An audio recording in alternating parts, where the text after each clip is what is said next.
stray superfly game farm off atty abrenica. In this video, attorney will discuss about point in highlands and will also talk about hulsey lemon bloodline, gilmore hatch, and clarets. The experience about the lemons that he said that this bloodline is what I will use for the rest of my sabong career. Yeah, well, the lemons have given me 2 breeder of the year titles here in Cebu. And in each of those 2 times, they have the record set in the cockpit because when they won those 17 stag derbies, both scores were at 14 wins, 2 losses, 1 draw. Wow. And those are not broken yet. And it's the lemons doing that. And I was, during those breeder of the year titles, I have like 2 or 3 lemons winning 2 or 3 times in that leg in those derbies. So you can really reuse them because they win clean, something like that. And you can breed a lot lesser chickens in numbers with breeding smart chickens. Right. But with low IQ bloodlines, you have to breed thousands to win derbies. With lemons, you just need a few. So with that lemon, attorney, I'll just stop with the lemons first. With that lemons, how do you cross them? You cross them half and half, or 1/4 of that, or what is it? The good thing about the lemons is that they're good half and half. They're good at a quarter blood. But the thing is, the lemons are not picky when it comes to crossing them. They cross well with almost anything. What do you use? The brood? Whether it's cock side or hen side, whether you cross it with a hatch, a round head, a claret, also a sweater, they're not picky. And are they dominant with in terms of the Looks, physical looks? Yeah. They at half and half they will look like lemons at first. Oh yeah. And there was this I don't want to mention him, but I have this godfather who's really big time. One of the biggest farms in the Philippines. And when he started using my lemons crossed in his sweaters, they won like 8 big event derbies in a year. And those were the 50-50 sweater lemons. The following year, he bred them like 3/4 sweaters, 1/4 lemon, and they're still winning a lot. But I truly believe he would have won more if he bred it back to the lemon side, because he bred it back to the sweater side because he wanted guapo chickens. Okay. Oh, by the way, attorney, I would just like to clarify something, and I would just like you to answer that question, because there's a lot of things debating, like when they spar, they'll say, "Oh, very nice cutting moves," and I don't know, how do you really describe cutting? Like for you, how do you describe when you say the word cutting? Is it the move? How they I don't know how, but so tell us, how do you describe cutting? You cannot, of course, see it during sparring. That's right. It's only in the pit where you can really see through cutting, but you have good cutting chickens if they kill fast with the least amount of blows. They should be able to dispose of their opponents with the least amount of blows. So if you have chickens winning in like 5-6 seconds, regularly, 10 seconds is becoming long, 20 seconds is becoming long, and you have these chickens, just one blow and damages the opponent, then you have good cutting chickens. Oh, so that's the meaning of cutting for you, right? So third, attorney. So we goes to oh, by the way, for that hatch, attorney, are they also good cutting chickens, or? My Gilmores are like average cutting chickens. They're not really supposed to be great cutters, but they're game. They're powerful, and they have enough speed to be not left behind in the long knife, because the problem with most hatches is that they're not fast, right? And they're slow to turn, something like that. And you just have to look for a hatch that's a little bit athletic enough already for the fights here in the Philippines. Okay. The Gilmores are that. They have good speed. They have average break already. They're not the type of hatches that stays on the ground. They have a little bit of lift, but they're not high flyers. But it's not like they can fly. So they're average on everything, like. But they're dead game. Dead game. Okay. So the third one, attorney, what is the third bloodline that you have here? And the clarets. Clarets. Oh, I have that Just too. just in case, just in case. I have your clarets, Yeah. remember? Just in case I needed more cutting. Yeah, I just wanted to play around with cutting bloodlines, you know, make three-way, because I have this three-way which has won like 80% for me, you know, every year. So Really? it's a lemon over Gilmore claret hens, and the reverse, Gilmore claret cap over lemon hens. So it's a three-way cross, half lemon, quarter claret, quarter Gilmore. Okay. So that's been winning for me for the longest time. So you have two cutting chickens inside that cross, and then that game, but the game blood as security, just in case they get hurt. yeah. Okay. And so, attorney, for another question, because I posted in my Facebook what are the questions that you like me to ask to the breeders and the cutters. So the question goes like this: how do you maintain that bloodline? If you have this kind of lemon, you have it for 30 plus more years, how do you maintain that bloodline? Okay, in the master class, I've always taught my students and told them not to collect bloodlines. Because if you have like 20 bloodlines in your farm, you wouldn't be able to breed a lot of a single bloodline to have a good selection. That's true. Here in this farm, I have only three major bloodlines, and I breed like 200 at the least of the pure lemons each year. So when it comes to selection, I will be able to choose really good specimens to continue the line. That's the problem with most of new breeders here in the Philippines. You know, they start collecting bloodlines, and then when it comes to breeding them pure, oh okay, I only bred like 7 pieces of my kelsos, so that should be enough. That's not enough, because you're selecting from only 7. But if you're focused on only a few bloodlines, you'll be able to breed a lot more and make better selections, because selection is in the heart of good breeding and maintaining your bloodlines. You cannot possibly maintain a healthy and good bloodline if you're only selecting from a few individuals that perhaps just survive. Right. You know, so with me, I have a conscious effort to breed a lot of these lemons, a lot of these clarets, a lot of these Gilmores each year. So I have a very good selection to continue my bloodlines. Okay. And how do you breed them, attorney? Do you breed them brother sister? I'm how do you do it? I'm not really into intense inbreeding. I just breed within the family, like distant relatives. But I do not breed from like another lemon family, get it here, then put it in my lemons. I don't do that. I don't believe in that. Some breeders believe in that, but when you bring in another bloodline to infuse into your bloodline, you're changing everything. You're changing you're changing the genetic composition. If you wanted to make, because the argument there is, okay, I have to put something into them to make them bigger, healthier, something like that. Those are the type of people I'm telling you earlier that collects bloodlines. They could not breed enough of that bloodline to have a good selection, but you won't have problems with health, with size, with bones if you breed a lot, because you can always have a very good selection. Right? So say for example, attorney, I will buy 3 from you. Is that enough?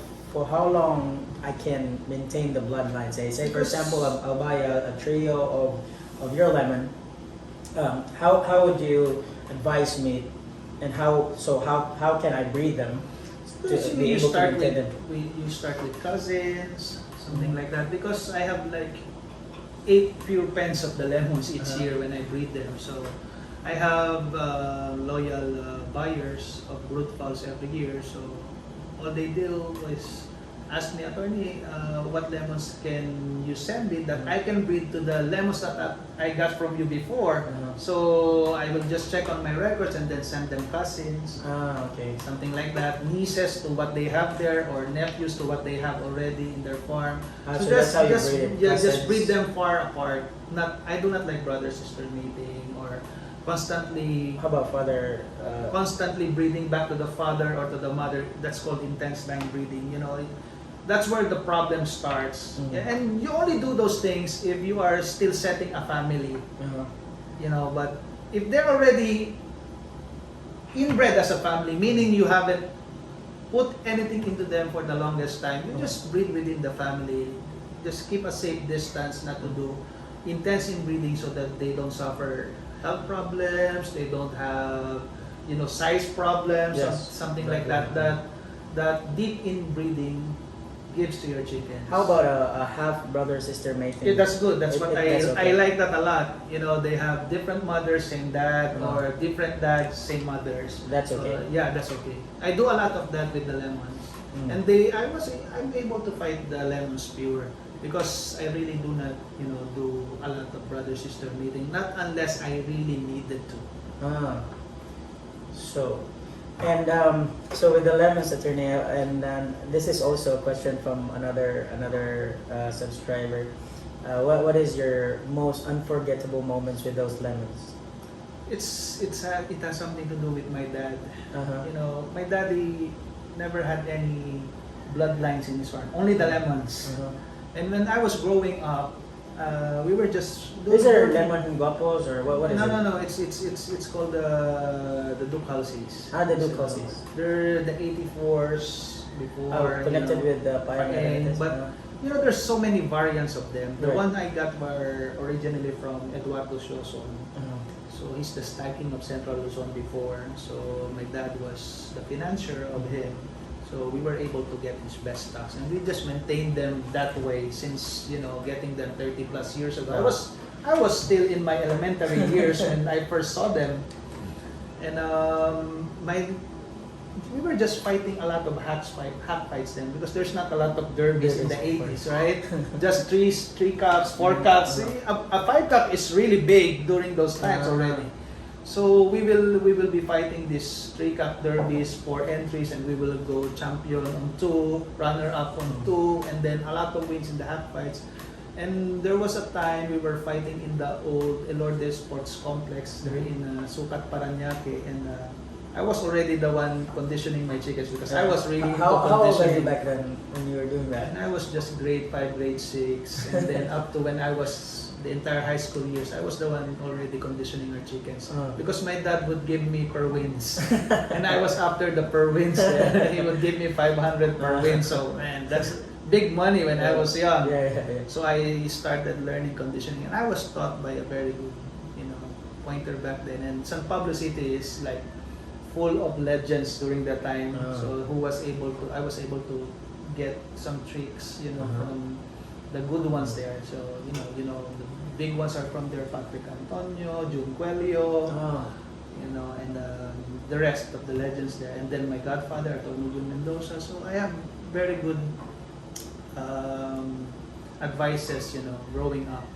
So at one time we won like 23 straight hack fights. Wow. In Elorde. And my dad was able to build the fences around our house, something like that, and improve everything just to wins. Wow, that's a nice story. And so, with those lemons, attorney, are you still in your mind, in your heart, are you still wanting to breed them the way they are, or you want them to infuse something? I just breed them the way they are, and look for ways to improve them, you know, in bits and pieces. You know, just How do you making improve sure them? they're How do you improve by them? improving on health each year. So Oh, instead of getting new bloodline to infuse to them, you just learn. Because I was thinking you get something, No. some bloodline and You just learn better healthcare techniques. Mm. You know, improve on their feed, improve on the supplements, and then you'll see that they're gonna be bigger, stronger. So you improve on health, you improve the bloodlines.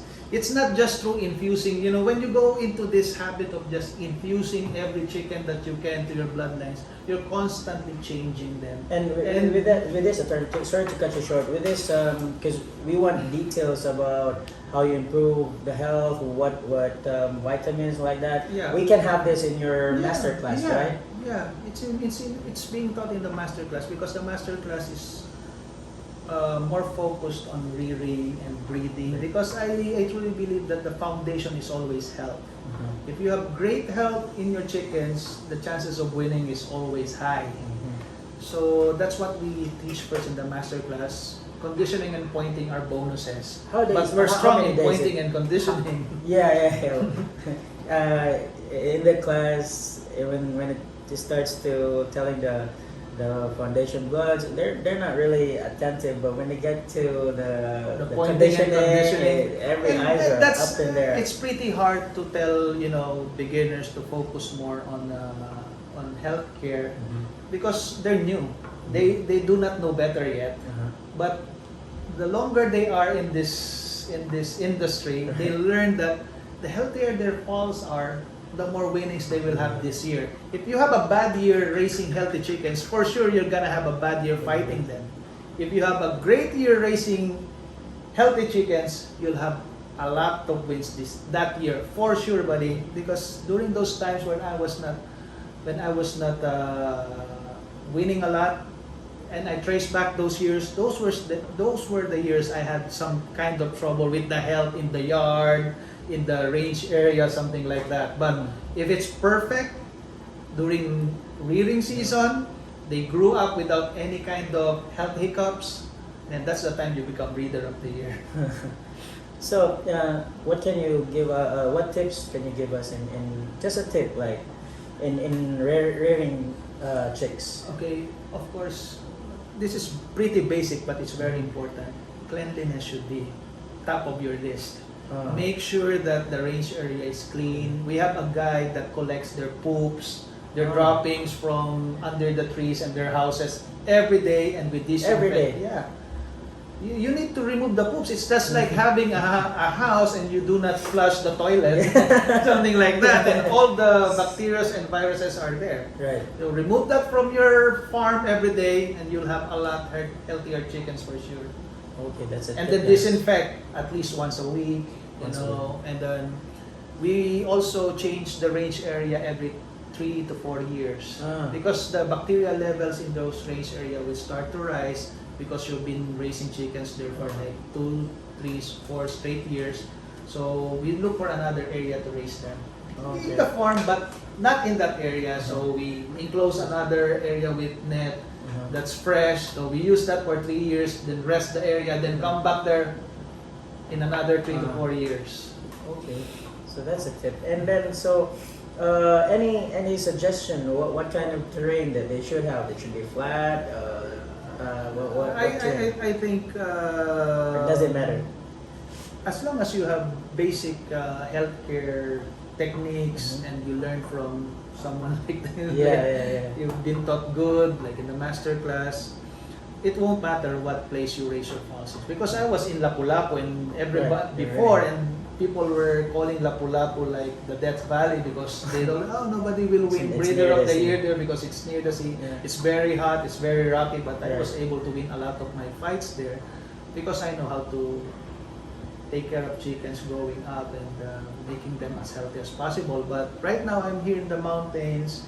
I think I can breed even healthier chickens here because no pollution, closer to nature, and I have this sloping topography here, which helps clean the farm every time it rains. Something like that. So you will flush out the. But learning how to point here is a little bit more difficult than pointing in the lowlands because you're dealing with high humidities here all the time. Can you tell us more about it, about the challenges here in pointing chickens in a highland? Yeah, when I first fought here, I didn't do good because I was having problems with humidity because in Lapu-Lapu, I just put my resting stalls right in my cockpit, open air because the humidity there is always low. But here in the mountains, the humidity is at night time because there's fog here, is like 80s, 90s, something like that, and you have on 5-day wet chickens if you just put them in your rueda and then rest them there. So I have to do something about it, insulate my stalls, But still in this area. Yeah, and now I'm building a controlled cock house to better protect my chickens from moisture during pointing period. Okay.